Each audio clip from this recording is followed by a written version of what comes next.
دوستو آج کی کہانی ایک انتہائی دکھی کہانی ہے جو میری اپنی تخلیق ہے۔ امید ہے کہ آپ کو یہ کہانی ضرور پسند آئے گی۔ محبت کے موضوع پر مجھے لکھنے کا اتفاق بہت کم ہوا ہے۔ یہ کہانی محبت بری ہونے کے ساتھ ساتھ ایک دلچسپ اور پراسرار کہانی بھی ہے، مگر میں امید کرتا ہوں کہ میری یہ تحریر آپ کو ضرور پسند آئے گی۔ کہانی شروع کرنے سے پہلے ہمیشہ کی طرح آپ سے گزارش ہے کہ حیدر وائس چینل کو سبسکرائب کر لیں اور نیچے بیل آئیکن کے بٹن کو دبا دیں اور آل نوٹیفیکیشنز پر کلک کر دیں تاکہ آپ کو حیدر وائس کی تمام ویڈیوز کے نوٹیفیکیشن بر وقت مل سکیں۔ میری پیدائش 1927 میں بھارت کے موجودہ شہر لکھنؤ میں ہوئی۔ میری پیدائش کے 2 سال بعد میری ماں کی موت ہو گئی اور مجھے پتا چلا کہ ماں کافی عرصے سے ٹی بی کے مرض میں مبتلا تھی۔ میں اکیلا تھا، باپ بھی ابھی جوانی کے مراحل میں تھا، اس لیے 40واں پورا ہونے کے فوراً بعد ہی میری سوتیلی ماں کو گھر لے آیا۔ سوتیلی ماں ویسی ہی تھی جیسی اکثر سوتیلی مائیں ہوا کرتی ہیں۔ سوتیلی ماں کی مار کھا کھا کر گھر کے سارے کام کرتا۔ وہ تو مجھے اسکول سے بھی اٹھا دینا چاہتی تھی، مگر باپ کے دل میں میری تھوڑی سی محبت ابھی باقی تھی جو میرے کام آ گئی، اور باپ نے مجھے پڑھائی سے اٹھنے نہیں دیا۔ ماں کے انہی ظلم و ستم کے چلتے چلتے میں نے میٹرک کا امتحان پاس کر لیا۔ اس کے بعد میرے باپ نے ہاتھ کھڑے کر دیے کہ وہ مجھے اور نہیں پڑھا سکتا، اس لیے کہ میری سوتیلی ماں سے 3 عدد بچے اور بھی ہو چکے تھے، میری 2 بہنیں اور ایک بھائی۔ میں اپنے ماں باپ کو اب ایک بوجھ لگنے لگا، ایک مفت کا ملازم ہو چکا تھا۔ میٹرک ہوتے ہی باپ نے میری نوکری کے لیے کوششیں شروع کر دی۔ مجھے پڑھائی چھوٹنے کا بھی بڑا دکھ تھا، کیونکہ جب میں پڑھنے کے لیے جاتا تو اسکول کے راستے محلہ وزیر باغ کے پاس مجھے ایک لڑکی روز کھڑی دکھائی دیتی، شاید وہ بھی کسی اسکول میں پڑھتی تھی۔ کچی عمر تھی 15-16 سال کی، خواب بننے کی عمر، سپنے دیکھنے کی عمر۔ مجھے وہ لڑکی بہت اچھی لگتی، وہ بھی میری طرف دیکھتی، مگر میں جان نہیں پایا کہ اس کی آنکھوں میں میرے لیے پسندیدگی تھی یا نہیں، مگر میں اسے بہت پسند کرتا تھا۔ پڑھائی چھوٹنے کا مجھے اس لیے بھی دکھ تھا کہ اب پڑھائی چھوٹ جانے کی وجہ سے اس کو دیکھنے کا سلسلہ بھی ٹوٹ چکا تھا۔ بہرحال والد صاحب نے نوکری کی کوشش کی۔ والد صاحب مجھے نوکری اس لیے بھی لگانا چاہتے تھے کہ چلو گھر میں 4 پیسے ہی آئیں گے۔ انگریز کا زمانہ تھا، پڑھے لکھے لوگ بہت کم ہوا کرتے تھے۔ مجھے ریلوے میں جاب مل گئی، تنخواہ میری گھر میں آنے لگی تو سوتیلی ماں کا موڈ بھی کچھ اچھا ہو گیا۔ مگر انہی دنوں ایک ایسا حادثہ رونما ہوا جس نے میری زندگی پر ایک گہرا زخم لگا دیا۔ ایک روز رات کے وقت ہم سب گھر والے گھر میں سو رہے تھے کہ اچانک شور و غل کی آوازیں سن کر میری آنکھ کھل گئی۔ جب میں نے دیکھا تو مجھے پتا چلا کہ میرے باپ نے ایک آدمی کو گریبان سے مضبوطی سے پکڑ رکھا ہے اور دوسرے ہاتھ سے اس پر چاقو تان رکھا ہے، جو ہمارے گھر میں گھس آیا تھا۔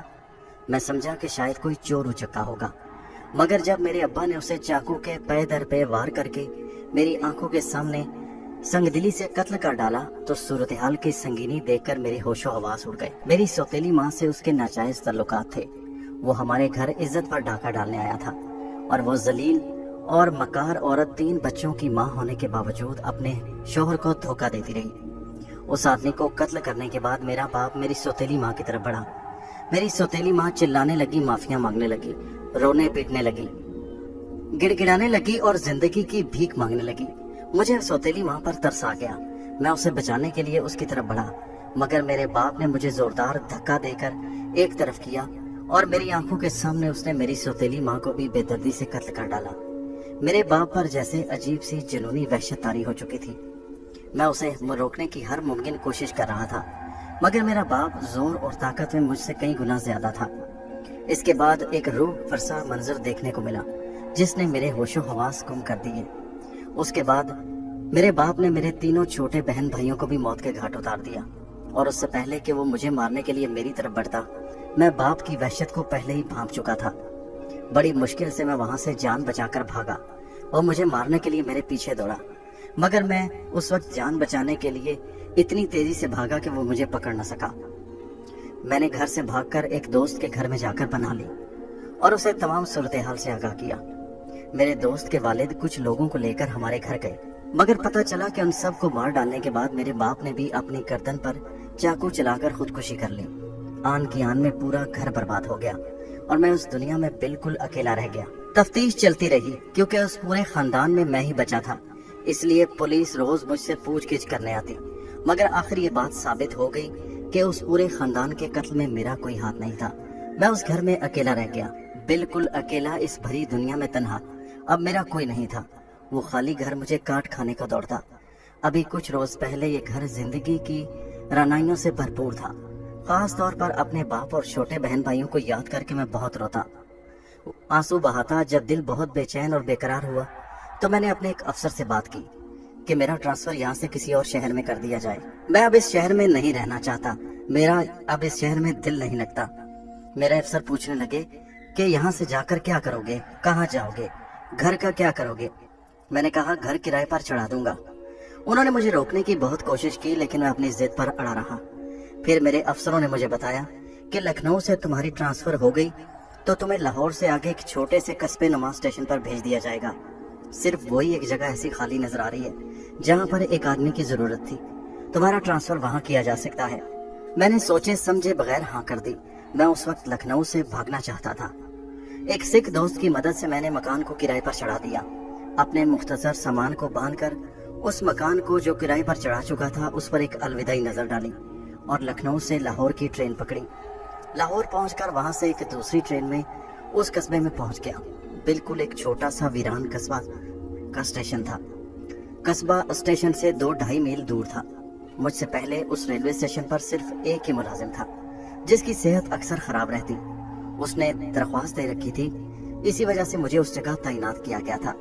वो स्टेशन मास्टर, वो बुजुर्ग बड़ी खुश असलूबी से मेरे साथ पेश आए और मुझे उन्होंने बताया कि वो अब रिटायरमेंट के करीब थे, मगर बीमार होने की वजह से वो वक्त से पहले रिटायरमेंट ले रहे थे। इसलिए रेलवे स्टेशन के तमाम मामलात मेरे सुपुर्द कर दिए गए और फिर वो आदमी वहाँ से रुखसत हो गया। छोटा सा वीरान स्टेशन था, वहाँ पर इक्का दुक्का गाड़ी खड़ी होती। एक आदमी से ज्यादा वहाँ पर किसी की जरूरत थी ही नहीं। मैं ही स्टेशन मास्टर था, मैं ही कांटा बदलने वाला, मैं खुद ही अफसर और खुद ही मुलाजिम। बहरहाल ये जगह बड़ी पुरसकून थी। दूर दूर तक आबादी नहीं थी। रेलवे स्टेशन की छोटी सी बिल्डिंग जिसके साथ मुल्का एक कमरा जिसमें मेरी रिहाइश थी, निहायत पुरफिजा और पुरसकून जगह थी।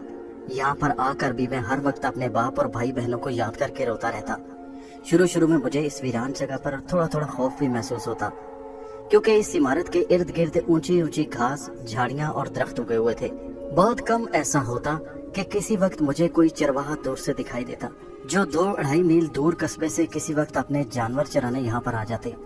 जरूरत की अशिया लाहौर से आने वाली ट्रेन के जरिए मुझे पहुंचा दी जाती, जिनमें खाने पीने की और दूसरी जरूरत की चीजें होती।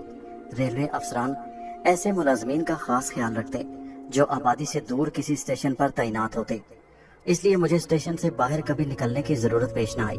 अंग्रेज का जमाना था, अमन व अमान और इंसाफ पर खास ध्यान दिया जाता। स्टेशन की इमारत से कुछ पीछे घने पेड़ों के दरमियान एक पुराना कुआं था। कुएं की साख्त देखकर पता चलता था कि शायद किसी बादशाह के जमाने में वो बनवाया गया था, जो वहां से गुजरने वाले मुसाफिरों के इस्तेमाल में होता। अब उसमें पानी था या नहीं, मैंने झांक कर देखा तो मुझे अंधेरे के सिवा कुछ दिखाई न दिया। मेरे लिए कोई खास काम करने को नहीं होता था, इसलिए मैं फारिग औकात में टहलता फिरता उधर चला जाता और इस वीराने को देखता रहता। मुझे उस कुएं की मुंडेर पर बैठकर उस माहौल को देखना अच्छा लगता, मगर न जाने क्यों कभी कभी मुझे वहां बैठकर खौफ भी महसूस होता। उस घने जंगल के बीचों बीच पुराने कुएं के पास मैं बिल्कुल अकेला बैठा होता। मेरे इर्द गिर्द किसी जी रूह का मौजूद न होता। जिंदगी बहुत उदास और वीरान गुजर रही थी। मुझे वहां पर मुलाजमत करते हुए 5 साल से ज्यादा अरसा गुजर गया। उन्हीं दिनों हिंदुस्तान के बंटवारे का शोर मचा। पता चला कि अंग्रेज हिंदुस्तान छोड़कर जा रहे थे। दिल में ख्याल आया कि लखनऊ जाकर अपने आबाई मकान को देखूं, मगर फिर सोचा मकान ही तो है, वहाँ कौन सा मेरा खानदान बैठा है। और फिर उन दिनों जिस तरह के हालात थे वहाँ पर जाना मेरे लिए मुनासिब नहीं था। जगह जगह पर दंगे और फसाद हो रहे थे। जब तक यहाँ कोई दूसरा अफसर तैनात ना होता तब तक मेरा वहाँ से निकलना भी मुमकिन नहीं था। और फिर हिंदुस्तान की तकसीम हो गई और मैं अपने आबाई शहर लखनऊ से हमेशा के लिए दूर हो गया। पता चला कि मैं जहाँ तैनात था वो इलाका अब दूसरे मुल्क पाकिस्तान में शामिल हो चुका था। रेलवे की तरफ से मुझे अहकामात मिल चुके थे कि अब ये इलाका पाकिस्तान रेलवे में शामिल है। अगर तुम इस मुल्क को छोड़कर वापस हिंदुस्तान जाना चाहो तो तुम जा सकते हो, और अगर यहाँ रहना चाहो तो तुम्हारी मर्जी। मगर मैंने फैसला कर लिया था कि मैं वहीं रहूंगा, लिहाजा तनख्वाह मुझे बराबर मिलती रही। कई बार दिल ही दिल में बहुत मलाल हुआ कि मैं अब अपने शहर लखनऊ को दोबारा देख नहीं सकूंगा और ना ही वहाँ कभी जा सकूंगा। दिल में एक अजीब तरह की कसक थी। अपने घर वालों को याद करके रोता रहता। लेकिन दिल को आखिर मैंने समझा बुझा लिया। दंगे फसादात काफी हुए, मगर वो इलाका ऐसा था कि चारों तरफ वीरानी थी। पाकिस्तान बने हुए 2 महीने गुजर चुके थे। मेरी रूटीन वैसी ही थी। जिस वक्त मुझे मालूम होता कि अब काफी देर तक यहाँ से कोई ट्रेन नहीं गुजरेगी, मैं घूमता फिरता उसी कुएं के पास जाकर उसकी मुंडेर पर बैठ जाता। वो जगह मुझे बहुत पसंद थी। उस जगह पर एक अजीब सा सुकून भी था। दूर से परिंदों के बोलने की आवाजें आती। वहां पर मुझे लोग तो कभी दिखाई दिए ही नहीं। मुझे इतने साल की नौकरी में बहुत कम लोगों से वास्ता पड़ा था। अगर कभी उस वीराने में इक्का दुक्का कोई दिखाई दे भी जाता तो वो चरवाहे होते जो कभी कभार वहां पर आ जाते। मगर उस रोज मैं वहां पर बैठा था कुएं की मुंडेर पर कि अचानक मेरे कानों से एक ऐसी लड़की की खूबसूरत खनखनाती हुई हंसी की आवाज टकराई, जिसे सुनकर मैं एकदम चौंक पड़ा। मैंने कुएं की मुंडेर पर बैठे बैठे चारों तरफ नजरें घुमाई, मगर मुझे कोई दिखाई न दिया।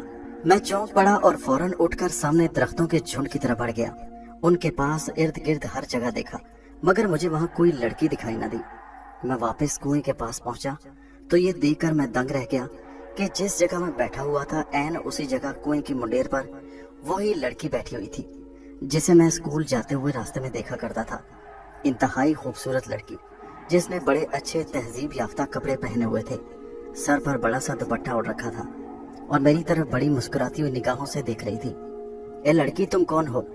मैं उसके करीब पहुंचकर हैरत से उसे देखते हुए बोला। मैं दिल ही दिल में सोच रहा था कि शायद ये वो लड़की ना हो और मेरी आंखें धोखा खा रही हों, और शायद हो सकता है कि इसकी शक्ल उससे मिलती जुलती हो। मगर मुझे हैरानगी हुई जब मैंने और करीब होकर देखा। ये हूबहू वही लड़की थी। मैं उसे लाखों में पहचान सकता था। वो लड़की एकदम तुनक कर बोली, मैं जो कोई भी हूँ, तुम्हें इससे क्या? मगर अभी ये हंसी तुम थी? मैंने उससे पूछा। हाँ, मैं हंसी थी, मगर मैंने तुम्हें देखा नहीं। तुम आई कहाँ से हो? और इस कुएं पर अचानक वो मेरी बात काट कर बोली, मैं यहीं पर थी जिस वक्त तुम मुझे ढूंढने गए। मैं बड़ी अजीब और दिलचस्प नजरों से उसे देख रहा था। इंतहाई खूबसूरत काली काली आंखें और लंबी घनी पलकें। एक लम्हे के लिए तो मैं उसके हुस्न में खो गया। उसकी उम्र बमुश्किल 19 या 20 साल होगी। तुम्हारा नाम क्या है? मैंने उससे पूछा। लड़की शरारत से मेरी तरफ देखकर बोली, तुम्हें मेरे नाम से क्या मतलब है? दरअसल यहाँ आसपास कोई है नहीं ना, इसलिए मुझे तुम्हें देखकर हैरत हो रही है कि तुम हो कौन और कहाँ से। यहाँ तो करीब करीब दूर तक कोई आबादी नहीं। मैंने चारों तरफ देखते हुए कहा। मुझे मालूम है कि यहाँ करीब कोई आबादी नहीं, मगर दूर हमारा कस्बा है रामगढ़। मैं वहीं की रहने वाली हूँ। अच्छा, तो तुम इतनी दूर कैसे निकल आई? मैं अपनी बकरियों को लेकर निकली थी, उन्हें घास खिलाने के लिए, और ये पीछे ही मेरी बकरियां घास चर रही हैं। मैं उन्हीं के साथ आई हूँ। यहाँ कुआं देखा तो अच्छा लगा, यहाँ पर आकर बैठ गई और सोचा कि शायद इससे पीने के लिए पानी मिल सके, मगर यहाँ तो ऐसी कोई चीज नहीं कि मैं इससे पानी निकाल सकूं। अच्छा, तुम आई कहाँ से हो? मेरा मतलब है कि तुम इसी कस्बे की रहने वाली हो या? लड़की बोली, हम तकसीम के बाद से लखनऊ से आए हैं। मगर तुम्हें हैरत क्यों हुई? क्या हम नहीं आ सकते यहाँ? हाँ, वो मुझे हैरत इसलिए हुई कि मैं भी लखनऊ का रहने वाला हूँ और मेरा ख्याल है मैंने तुम्हें वहाँ लखनऊ में भी कहीं देखा है। मैं जानबूझकर उसे ये नहीं बताना चाहता था कि मैं उसे आते जाते अक्सर स्कूल के रास्ते देखा करता था। लड़की कहने लगी, हम लखनऊ में मोहल्ला वजीर बाग के करीब रहते थे। जब हिंदुस्तान का बंटवारा हुआ तो मेरे खानदान ने फैसला किया कि हमें पाकिस्तान चलकर रहना चाहिए। बस हम यहाँ आ गए। उसकी आंखों में एक अजीब सी शोखी थी। न जाने क्यों मेरा दिल उसकी तरफ माइल हो रहा था। मेरा दिल बेइंतहा खुश था कि जिसे मैं पसंद करता था वो भी अब यहीं आ चुकी थी। अच्छा, तो तुम लोग कब आए? मेरा मतलब है कि बंटवारे के बाद तुम लोग यहाँ कब पहुँचे? वो बताने लगी कि 17 अगस्त को जो ट्रेन वहाँ से लोगों को लेकर पहुंची, हम उसी ट्रेन में यहाँ आए थे।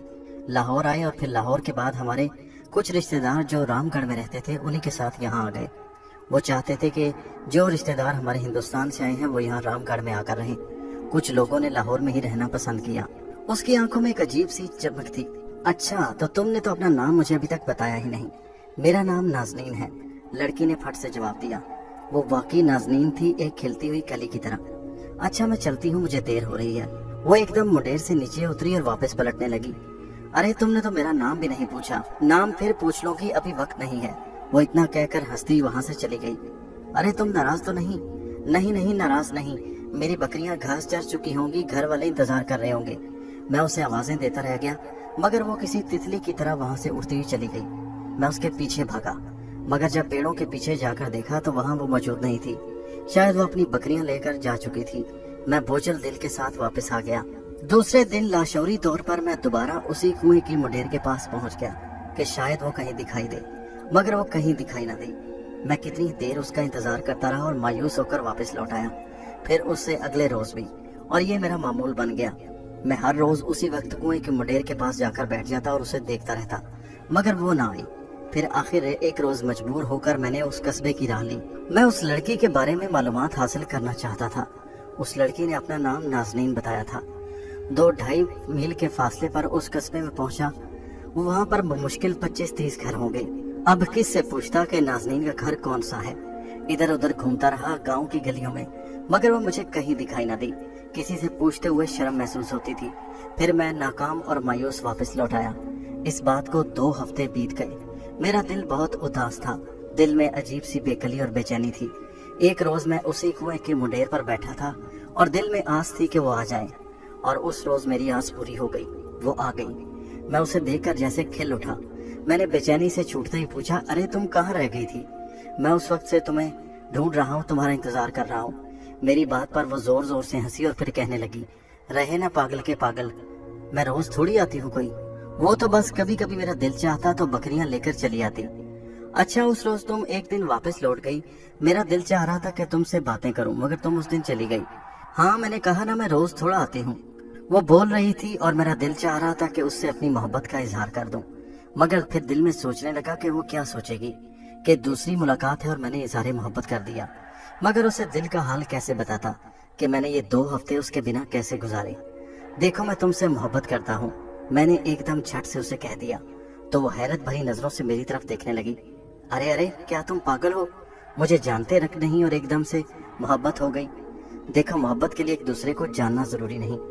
मेरी बात पर वो एकदम संजीदा हो गई और कहने लगी, ऐसे किसी से मोहब्बत का इजहार नहीं करते जब तक उसके बारे में जानते ना हो कि वो कौन है, कहाँ का रहने वाला है, कहाँ से आया है। मैंने ना चाहते हुए भी उसके हाथ थाम दिए। नर्मो नाजुक हाथ थामते ही वो घबरा कर मेरी तरफ देखने लगी। मैंने कहा, मोहब्बत के लिए किसी को जानना जरूरी नहीं होता, ये तो बस हो जाती है। उसने एकदम अपने हाथ पीछे खींच लिए। मैंने कहा, मैं तुमसे पसंद करता हूँ नाज़नीन, और तुमसे शादी करना चाहता हूँ। वो हैरत भरी नजरों से मेरी तरफ देख रही थी। एकदम इतना बड़ा फैसला तुमने कैसे कर लिया? मैंने कहा ना, मोहब्बत कुछ नहीं जानती, लेकिन मैं तुमसे शादी नहीं कर सकती। मगर क्यों? इसलिए कि वो इतना कहकर रुक गई। हाँ, खुदा के लिए तुम झिझक पैदा मत करो, बोलो तुम। मैं तुम्हें नहीं बता सकती, कुछ नहीं बता सकती। ये बताओ, तुम्हारे वालिद का क्या नाम है? मैंने उससे पूछा। मेरे वालिद का नाम मोहम्मद साले है। अच्छा, तो क्या तुम्हारा गांव ये रामनगर ही है? हाँ बिल्कुल। अच्छा, ये बताओ कि तुम्हें मुझसे शादी पर क्या एतराज है?